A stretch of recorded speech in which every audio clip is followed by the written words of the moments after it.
Hey everybody, this is Jason from Jason Berkman Photography, and today we're going to answer the question, which portrait lens should you buy? The 50mm 1.0 or the 56mm 1.2 WR version 2? Okay, so this is a conundrum, right? Because they're kind of similar, but very, very different. But first, let's talk about the 1.0. So I got this thing because I was in DC and my bag fell out of an Uber and snapped my 56mm 1.2 version 1 in half. That really sucked. And so I had to go out and get something for work right away, and the store that I was at didn't have a 56, so I picked up the 50 1.0. Now I thought this thing is pretty big, but I was kind of excited because I think this is the only 1.0 aperture lens that has autofocus. I think this is like it. I think this is the number one. It's the only one. So I was kind of excited to get my hands on it. Now I worked a lot with this lens. I did a lot of gigs and a lot of portraits with it. Now there were some quirks. First of all, running around all day with this huge lens, I mean, look at that thing. The clickies are okay.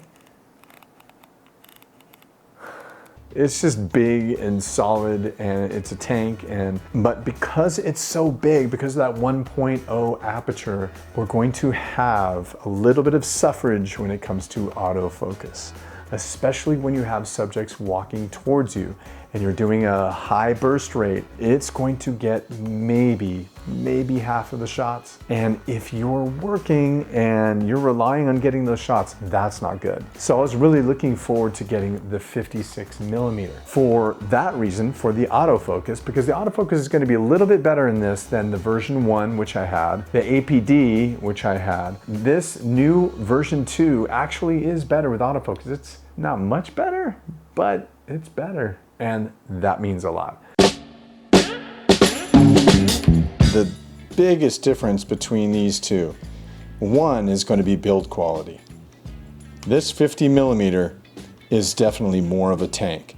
This thing is tough. It's really, really tough. It's all metal construction. It is just really built like a tank. The aperture ring, the focus ring, is very fluid and a little bit more dampened than the 56. The aperture ring on the 56 is definitely going to leave something to be desired. I'm always bumping it from 1.2 to 1.4 all the time. I find that the 50mm 1.0 really balances well on the XH2. Pretty much that's the only camera I want to use this with. Now I haven't used it that much with the XT5, but again, it doesn't balance very well. The XT5 is actually a smaller camera. It balances better on the XT4 than on the XT5. Now the 56mm actually balances really well on both cameras. It works really well on the XH2 and it looks and feels really good on the XT5. So when I got this, unfortunately, I had to put the 1.0 on the shelf. I mean, this is a smaller form factor. They're both weather sealed, but this is weather sealed now. So now you have this smaller form factor.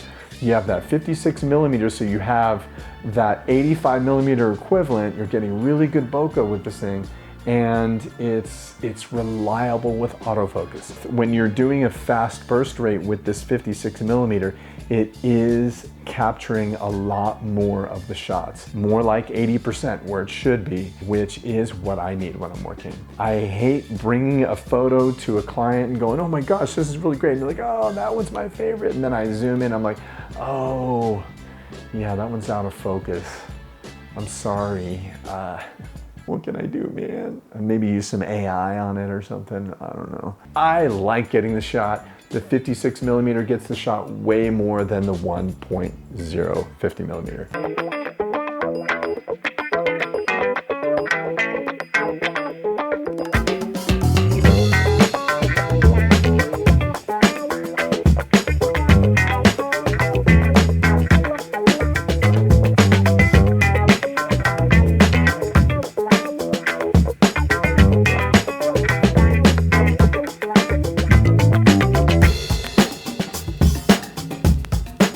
Now the 50mm, when it comes to image quality, is really great. Now all things aside, like autofocus and all that, it's really amazing.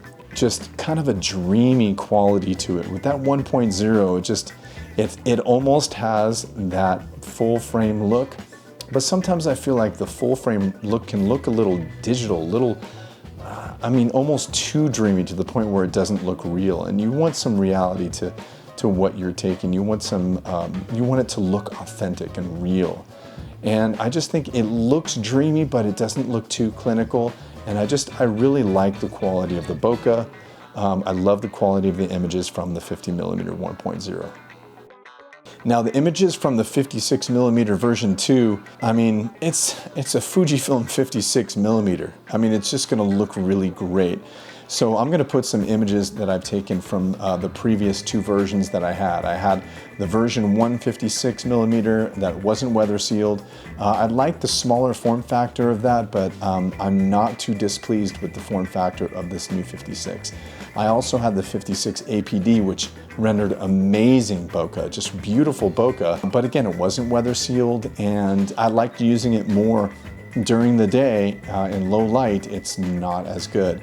So this new 56, especially it being weather sealed, and the build construction is a little bit better than the first 56. I really like the 56. The image quality is just on par with both of the other ones that I had, the previous 56 and 56 APD, and it's just a beautiful outcome. Now it has a little bit more compression than the 50mm. It kind of equals it out. I think the bokeh is relatively similar. There are just a little bit of difference. You can't put your finger on it. You're not going to be able to tell by looking at one picture and then looking at the other. Maybe side by side, but it's going to look pretty similar.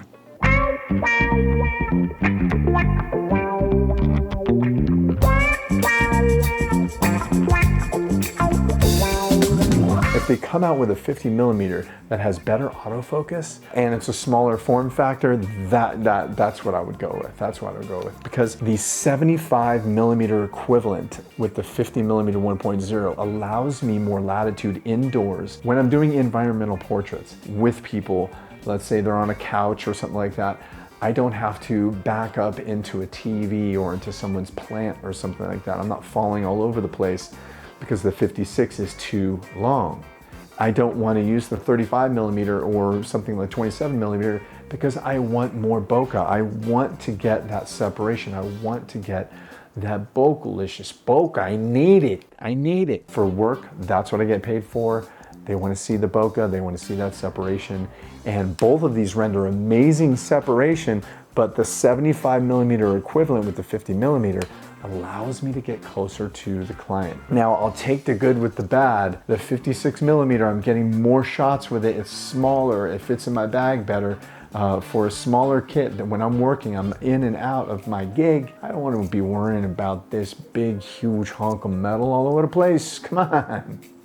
It's too big. It's too big. Okay, so Fujifilm. I know you're listening to my videos because I'm sure you watch them all the time. So maybe a 50mm that's maybe a 1.0 and it's smaller and it's faster, autofocus, maybe, can you do it? And weather sealed, that would be great.